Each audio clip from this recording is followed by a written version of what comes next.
Here we go.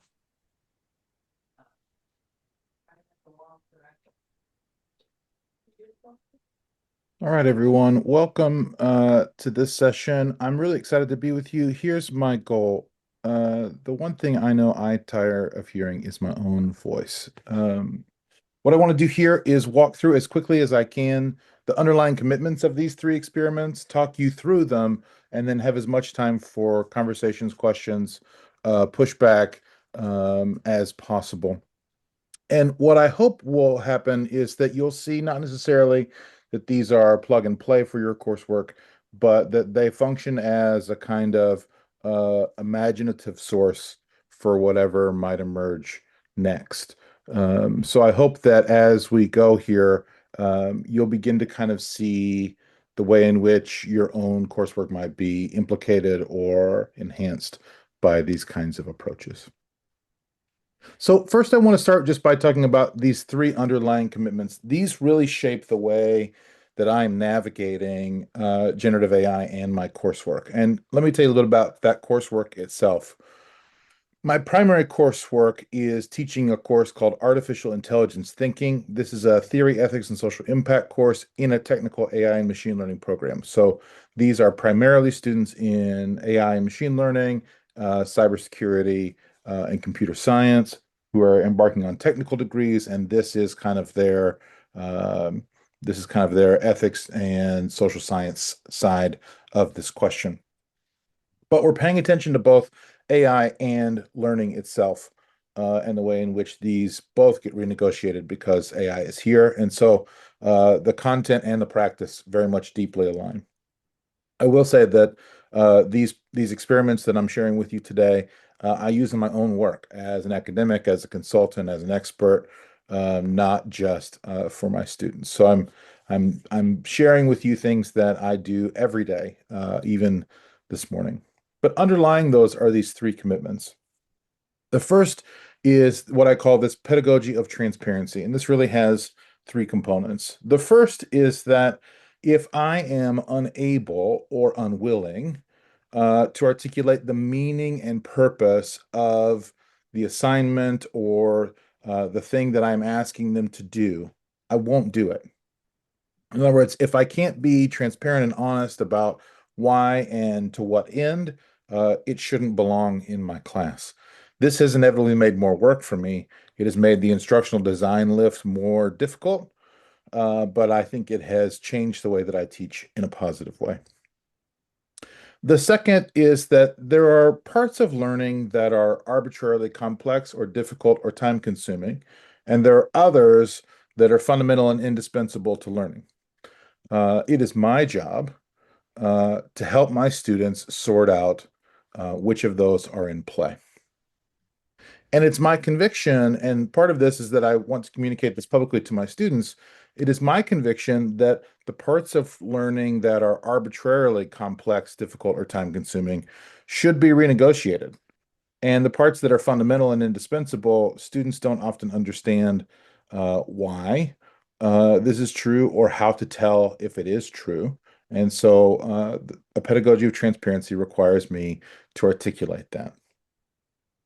And then third, my classes are an attempt to provide both content knowledge and skill. Not just skill around the content knowledge of my course, but also skill that enables them to think about future learning that is seemingly unrelated. So I'm interested in my students being better readers, better interrogators, better ideators, better communicators, not just that they've learned the content of my class.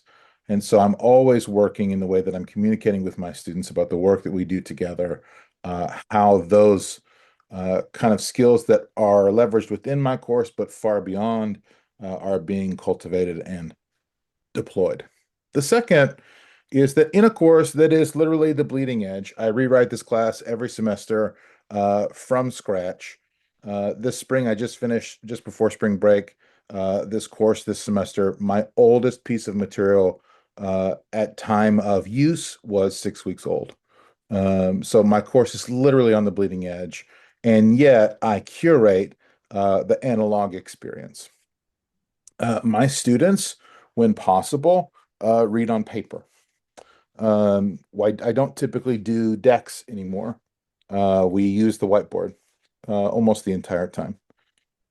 We are consciously thinking about how technology should be used thoughtfully, strategically, and in ways that enhance our learning, not that are simply present because technology is ubiquitous. And we'll talk more about what that looks like as we go. And then third, I borrow this straight from the work of Maria Montessori and certainly inspired by the way in which I watch my wife, who is a Montessori teacher, teach. I'm doing much better at practicing freedom within limits. And this really comes within three elements here. First is that I'm providing the best materials that I can provide, that I am not satisfied with material that is good enough or reasonably useful because I'm trying to give my students maximal freedom. They have to start from the best possible place that they can with material. The second is that I'm trying to give them freedom to move beyond and beside the learning that I enable. In other words, I want them to be able to think about not only what I'm presenting, but to think about maybe if they want to expand or transcend some of that work. And I give them opportunities to do that. And then the third is that I disentangle the pressure of grades from learning. Let me just tell you about one way I do this with writing and AI. Generative AI, when used well, produces really excellent writing. People who say that AI doesn't produce good writing, I think, are encountering one of two phenomena. Either they're seeing writing that is produced by people who don't know how to use the tools, or they're reading really good writing and they don't understand whether it may or may not be generated, in part at least, by generative AI. So here's what I tell my students. In 2026, with generative AI, there's no reason that I should have to read a bad paper and that they should have to present one. And so after the first couple of weeks of modeling how these tools can be effectively and accurately deployed, here's what I do. I tell my students, I will grade the score in the grade book will come from the AI enhanced version of your paper. But the feedback will come on the raw material that you transformed. So you need to write, and then we can make it what it needs to be. And then you will receive a grade on the enhanced version. You will receive feedback on your version. And then finally, I ask the students to reflect on the gap. What did you notice? How did you see that your paper was transformed into the one for which you received scoring? And I provide feedback on both the raw paper and the reflection. I've noticed two things here that I think are really changing the way that I teach. One is I only ask my students to give me 1 to 2 paragraphs of feedback about the gap that they see. And as of yet, doing this for the last 2 semesters, I've never received only 1 or 2 paragraphs. Sometimes I've received 1 or 2 pages, or 3 or 4 paragraphs and a conversation after class. That students, when they are enabled to have reflection that doesn't feel stressful or punitive on their work, are excited to see how they strengthen their capabilities. But then the other piece is that the expectation is that the feedback that's provided on their draft and the gap should be incorporated into ongoing writing later on in the course. And I've had students say that this is the class where they felt like their writing has improved the most significantly as we go. And you can see it in the way that it works. But the other way that I do this is I try to lighten the lift of content preparation in order to focus that attention on reflection and communication. And so we'll talk a little bit later about how I do this with presentations in particular. But I find that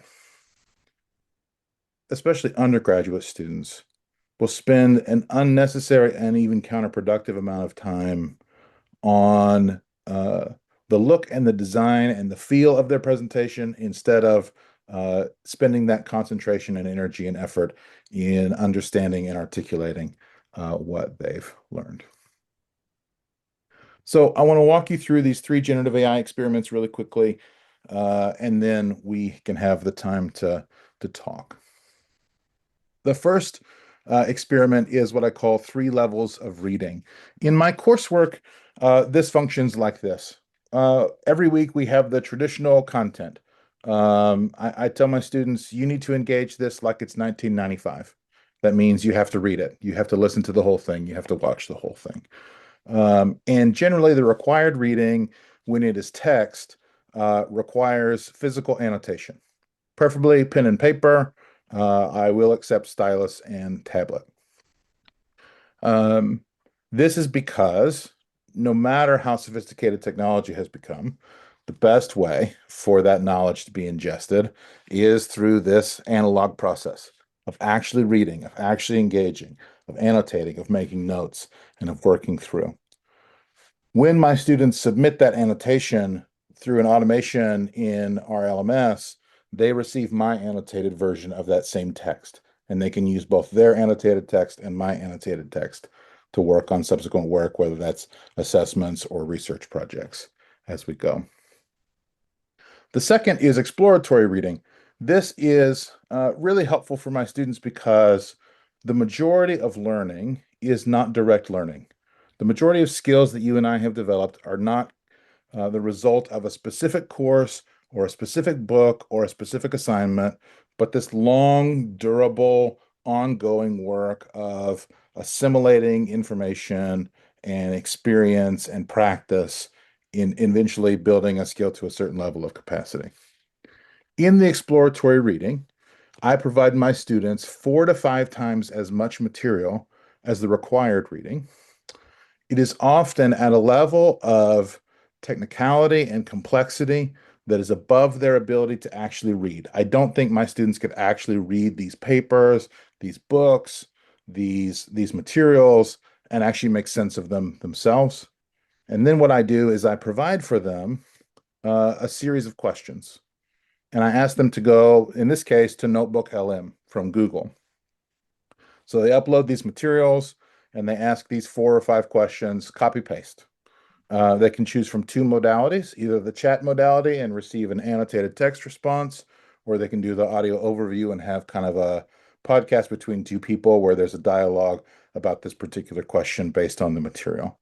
And then those are the questions that become the first 5 or 10 minutes of class the next time we meet. And what I find is that targeted questions designed by me, because again, I don't expect that my students know the right questions to ask, and materials that are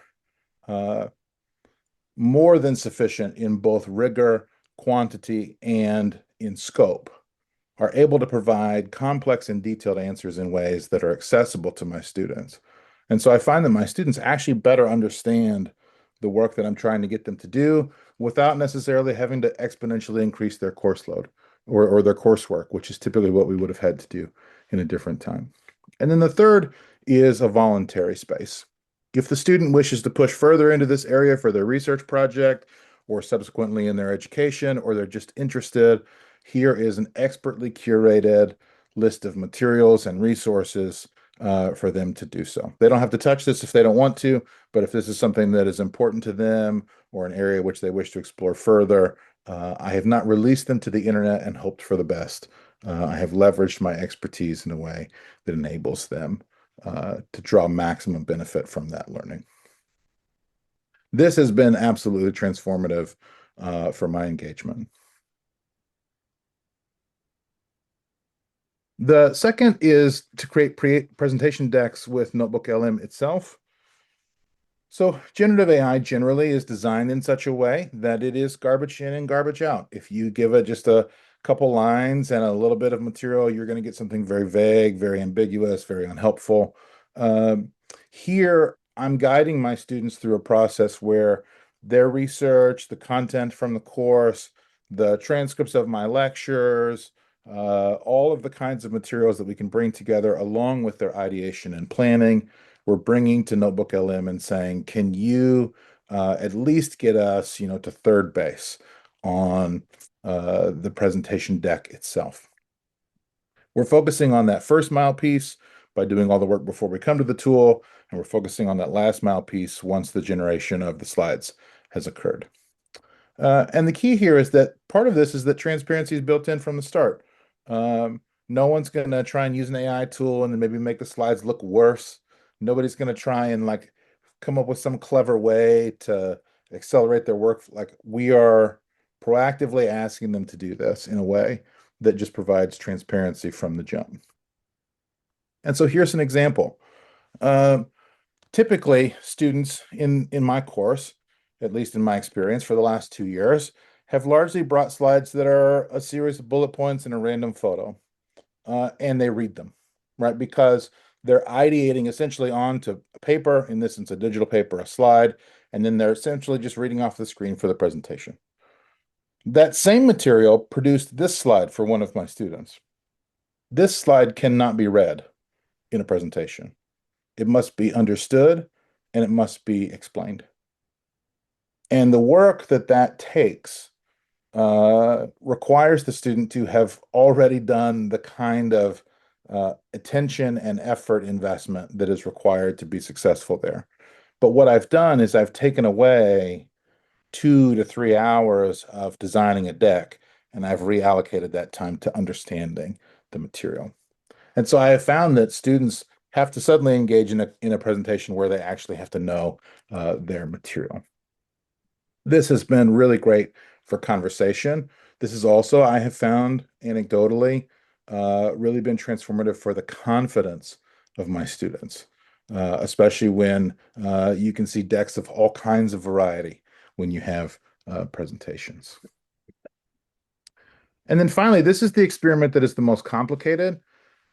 I've dabbled with it this semester and I'm fully integrating it in the fall, but I wanted to walk you through. This is what I do in my own personal work all the time.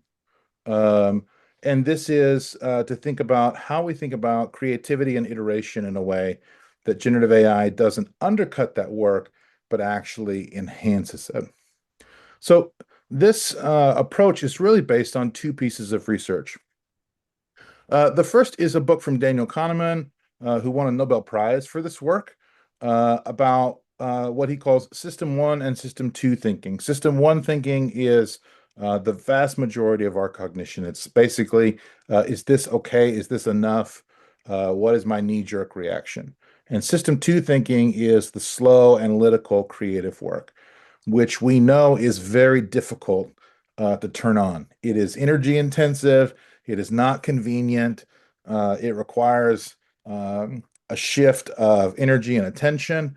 And so the brain is resistant to just naturally sliding in to this kind of system two thinking. The second piece of research here is a paper that I read during the pandemic. And it's not actually about this necessarily, but it's called Ideas Rise from Chaos, Information Structure, and Creativity. And here's one of the major takeaways. The way in which we visualize information, whether we do a kind of a list or a linear or a hierarchical structuring of information, or if it's just kind of this kind of scattered, hard to systematize way of arranging the exact same information, is one of the primary determinants of whether or not our brain defaults to that system one or system two thinking. So, for example, creating a rigorous outline of a paper locks in that system one thinking. You're just asking, is this outline right or wrong? Is it good enough? When you take that same information and scatter it on a whiteboard where there's no obvious like planar alignment of text, everything's kind of turned in different ways, or there's, arrows running across, or it's some kind of unstructured data, that type one thinking cannot operate. And so that your brain naturally shifts into that type two, more creative, more systematic, more analytical thinking. So this entire process is really my kind of working embodiment of these two pieces of work. And so it functions like this, and we'll walk through these one piece at a time. We start with this ruthless curation of the analog. I personally, and I always ask my students to never begin with something that requires electricity. Please start with a paper or whiteboard or something. Preferably not a keyboard, preferably a pen or a marker, pencil, some kind of analog piece. Here, this is a brain dump. Everything that's in your head, this is what it should be. I'm sharing here a brain dump for a proposal that we were asked to submit with a 24-hour turnaround. So here I am in my office. This is a photo of my whiteboard, 15, 20 minutes of just kind of analog expulsion of whatever is sitting in my mind. Then I take a photo of that information and I go over to Claude. So Claude is the tool that I prefer, but any general purpose AI tool will function here. And so I've given it this photo, I've given it a logo, and I've given it some custom instructions in the back end where it kind of knows what I do and what I'm trying to accomplish. And I have this very basic introductory conversation. Can you help me draft an interactive web-based proposal using this information that includes such and such? Here's some context, here's some logos. And I get a first iteration. Now, oftentimes I will almost always end these prompts with, what other questions do you have for me before proceeding? And that dialogue as a slight pause before the transformation can be really productive too, to clarify and to optimize the production. So what we ended up getting was a visualization that was nice. I didn't give a whole lot of structure. The goal here is that the raw materials are combined by the AI in a way that is unexpected to me. It's not just reproducing what I've given it, there's interpretive work that's taking place. And that novel exposure to that interpretive work causes me to think differently about the work that I'm doing. But that's obviously not presentation ready. And so the next step then is to take that visualization, whatever it might be. And I can't share that with you because of who it's for, and ask it to produce some level of documentation. So here I have it. I have Claude make a document in Notion that is not a rehashing of what it is, but more of a design spec document, a kind of high-level overview of the working parts of what it thinks is working well, of where there might be some additional work to do. And then I just work through that document. I'm giving feedback, I'm making changes, I may be back on the whiteboard again, trying to sort out some information. But all along, this collaborative work, this metacognitive work, this system two work of creativity and iteration is in play. Once we have that documentation, then we make another modality change. And this is where, once that document is largely where I think it should be in order to generate eventually the final thing, I'll put it into Notebook LM and ask for an overview. Two people talking about this project who are outside of myself. That in some ways, hearing back what you're working on is enough of a kind of almost out-of-body experience to help you understand if you have the clarity and perspective that you're trying to communicate. And then from that, finally, I asked for an approaching final copy. So in this case, this was a web-based application. We decided instead of submitting a PDF that we would have an interactive website. And so this is what we began to build.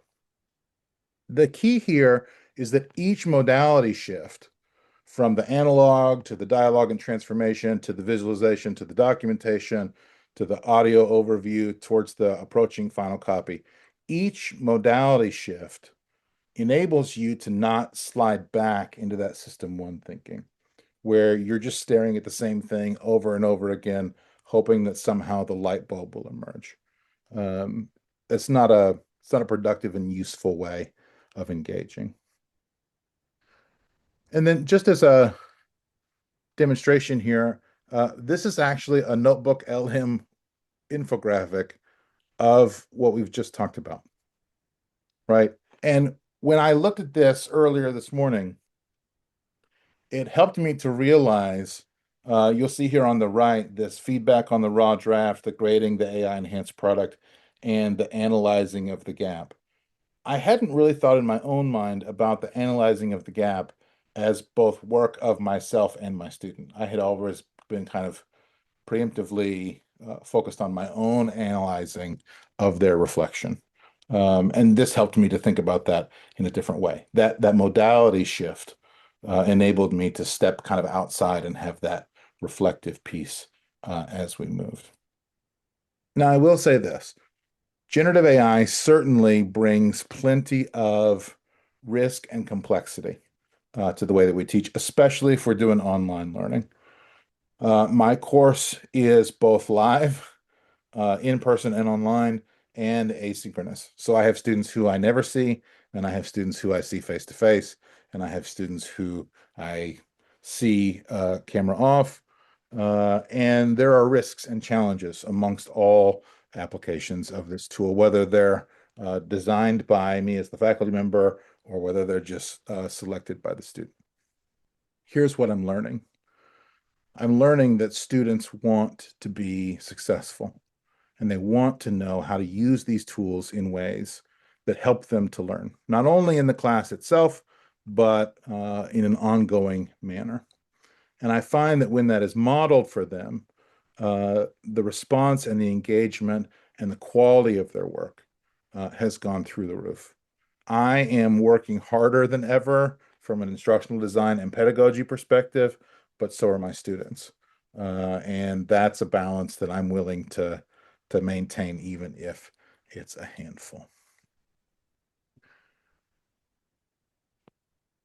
The last piece here I'll say is that the key here is not what tools and in what ways.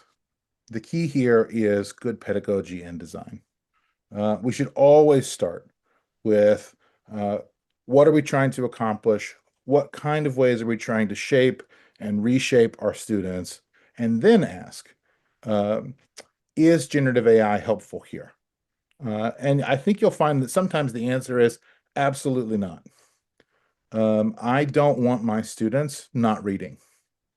I don't want my students leaping to a summary, although there are times where beginning with a summary can guide that actual work of reading, right? So part of this is that navigating that is unique to both each student and to each course.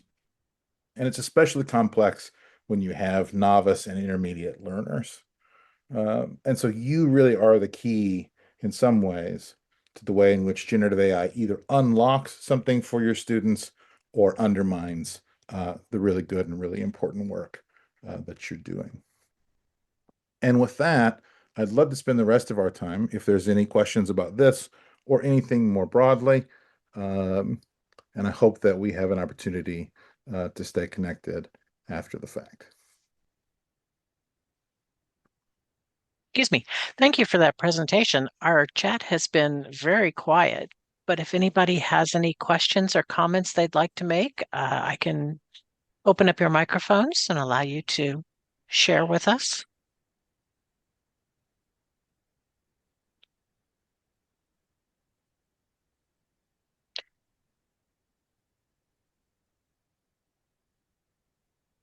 It's always interesting to see how everybody is using AI within their courses and teaching their students to use this because it is something that students definitely need to be taught. And I'm very thankful that you've shared your process with us today.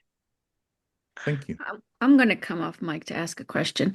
Michael, I hear from a lot of faculty that there's a lack of institutional guidance about using AI. There's a lack of support for students. There's a lack of student training. And, you talked about some of this as well. But when the burden is put on the individual faculty, Mhm.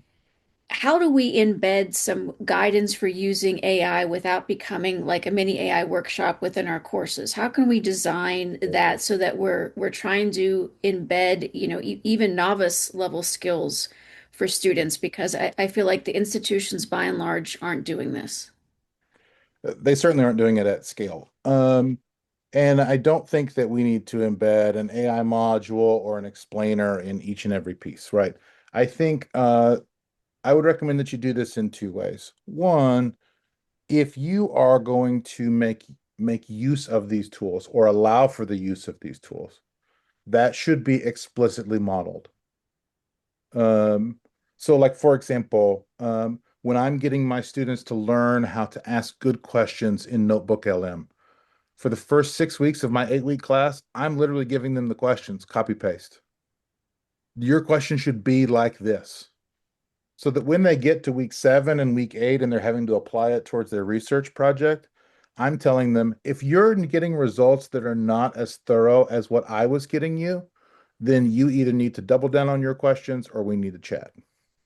Right? So you've had this space to observe and to see it modeled, but I'm not there to teach you how to use all the tools. I'm here to teach you how to do that, and that's it, right? And then the other piece is I think just telling students, helping students understand how learning actually works. Um, like finding materials to research, there is no inherent value in that taking hours and hours. But learning the material that was within that research does friction is the value, right? And so helping them distinguish between what is arbitrarily frustrating and time consuming and therefore should be up for innovation or experimentation and what will lead to a dramatic loss of skill development and learning, right? We shouldn't presume that they can suss those two things out. But I do find that they're very responsive, right? So part of what I say is you're going to complain for the first 2 weeks that you have to hand annotate these texts. But here's what you're going to notice if you do it. The third week, when I ask a question, you're actually going to know the answer, even if you don't want to speak up and say it, because you'll actually remember, right? And you'll notice, every semester, someone comes up to me and says, Professor Hannigan, I've been reading papers in all my other classes, and I don't remember what they say, but I remember these. And I said, yeah, the pen's pretty powerful, isn't it? Like you should apply that anywhere where learning matters. Um, so I think that's important. And then I think the third piece is um, let's find ways to pressure our institutions. This is what I find myself actively doing. I was in faculty senate just yesterday saying, uh, if you go one more semester without training students, it is your fault when midterm grades look great and finals are a dumpster fire. And I hope that if you continue not to train someone, that someone sues the school because their financially got messed up.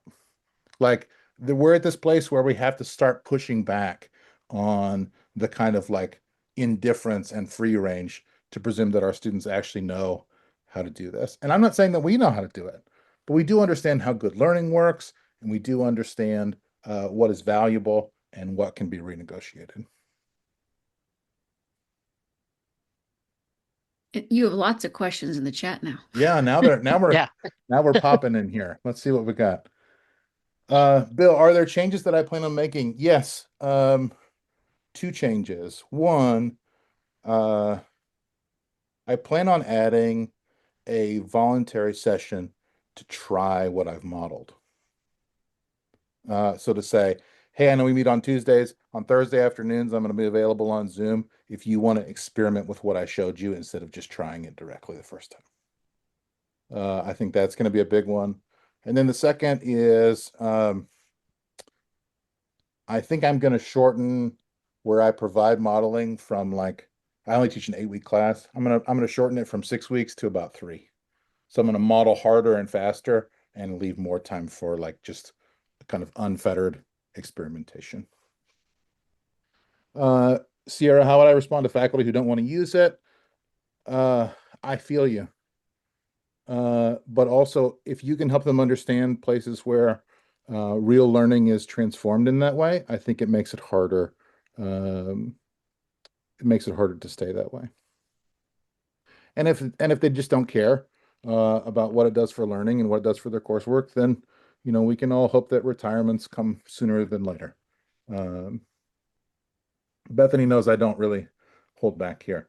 What guidance would you give a faculty member who avoids AI entirely because some students are uncomfortable? I can't make my students do anything.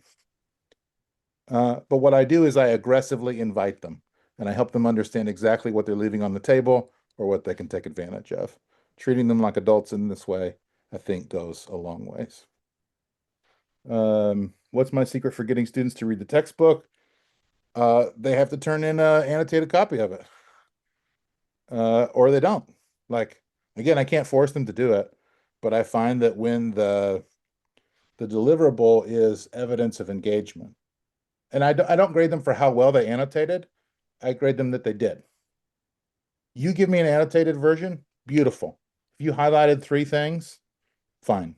What I give you then immediately through an automation again is my copy. So I'm going to model for you exactly what annotation could and should maybe look like. And then I have seen over time that almost all students kind of naturally have that uptake, even without me kind of explicitly saying it. The other piece is that uh, I'm very careful about what I give them. I only give them really high quality stuff. There's no fluff or garbage that they're engaging. And some students just don't read. Speaking of modeling, have I experienced the development of agents to engage as a consultant rather than a tutor? Yeah, I think the applications of AI where we show students what they're capable of. I don't think of AI for me is no longer an assistant. It is truly a collaborator. And part of that is the capability jumps. Like that was not possible in the fall. It is now possible, right? So even in real time, I'm experimenting for myself. But like when I'm doing this kind of modality change piece, it is the cleverness and the creativity of the tools themselves that are making things really, really interesting, right? Oh yeah, those three ideas are my ideas, but I would have never strung them together in this way. This is something that I need to consider, right? It is kind of dragging me, although I enjoy it, it is dragging me into that metacognitive area where I have to reflect on, okay, what is happening here? How did that connection get made? How do I feel about that connection? Is that a connection that I want to pursue? Is that a connection that I'm like, nah, that doesn't really fit for me? Like that work is really difficult uh, to instruct in instructions for an assignment. But it is easy in some ways with these tools um, to put the student in the position where that happens, even if they're not very good at it, right? But you build those muscles by working out those muscles. I always try to remind my students that muscle gain comes from micro muscle tearing. It actually comes from stress and a little bit of injury is where strength actually comes from. And so anytime you're not feeling stressed, maybe there's probably not a whole lot meaningful happening there. Um, yeah, the book I mentioned is Daniel Kahneman's Thinking Fast and Slow. And I'll make sure that this deck is included with whatever we need to do. And then the paper is called Ideas Rise from Chaos. Those are two. And then one that I would recommend here that you make all faculty read. I'll put it in the chat here. It is The Art of Doing Science and Engineering, Learning to Learn by Richard Hamming. So Richard Hamming was at Bell Labs for a long time. His reputation is really that he mentored a disproportionate number of Nobel Prize winners across many, many fields. And these are his lectures in the 90s, just about what he has learned about learning. And I find this to be a text that I assign in everywhere I go, including for my students. Um, Nina, when you provide the prompts for Notebook LM, do you also give them notes on what to look for, what to add? Nope, just the questions. And then I tell my students, your job is to engage in that dialogue uh, until the light bulb goes off. So for some of my students, that'll be one shot, right? They'll ask the question, they get the answer, and they go, oh, okay. And then for other students, they got to push a little bit harder, and I'll show them, hey, like when I model the first time, I'll ask a question and I just kind of ignore the answer. I'm like, oh, that's too difficult. I'll say, can you explain that to me with a pop culture reference to film? It's like this movie, and the answers are remarkably good because they're grounded in that literature. And I just tell my students, your job is to push until it makes sense. And I find that it works really, really well. Writing a proposal grant or designing a course. So I only use paid AI tools where I have full control over privacy and IP. So I realize that's a barrier for some people. At a $20 a month subscription to Claude, I can turn off all of that. All that IP is mine. They never see it. It is what it is.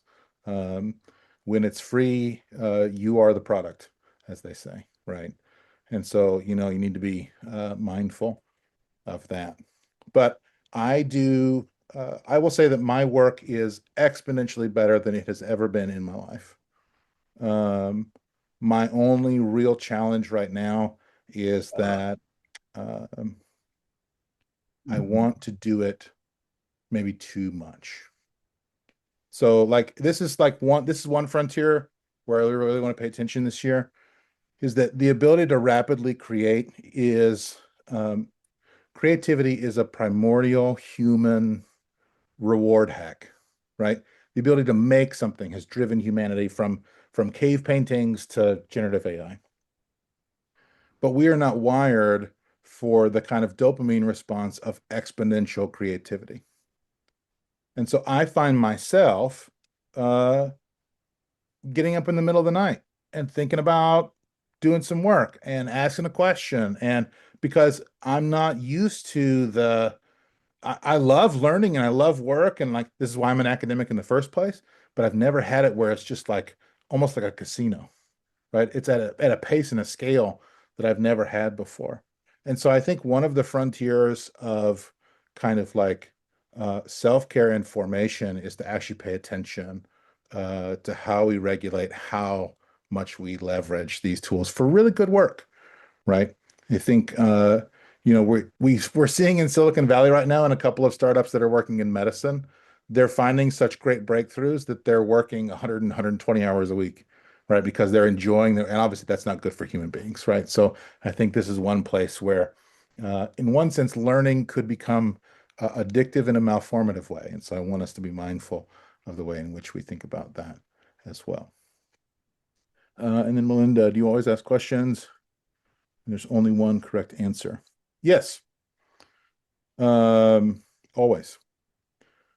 In part because sometimes the best way to learn the right answer is to either get it wrong and realize, oh, that's not true, or um,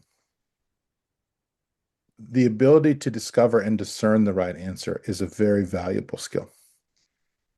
Students are moving into a world where information is exploding at an exponential rate.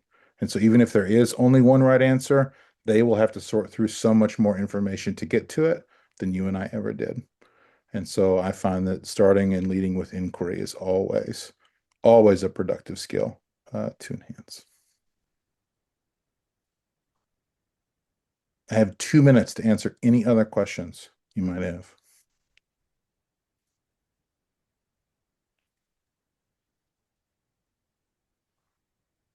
Well, I hope that you'll connect online, on LinkedIn, or send me an email if I can be helpful. Um, welcome to the future. It is a strange and wild place, but I think it is a great time to be an expert, and it is a tricky time to be an early learner. And so I hope that we'll use these tools to take good care of our students going forward. Thank you so much for your insights, and thank you to everyone for being here. We'll see you in the next session.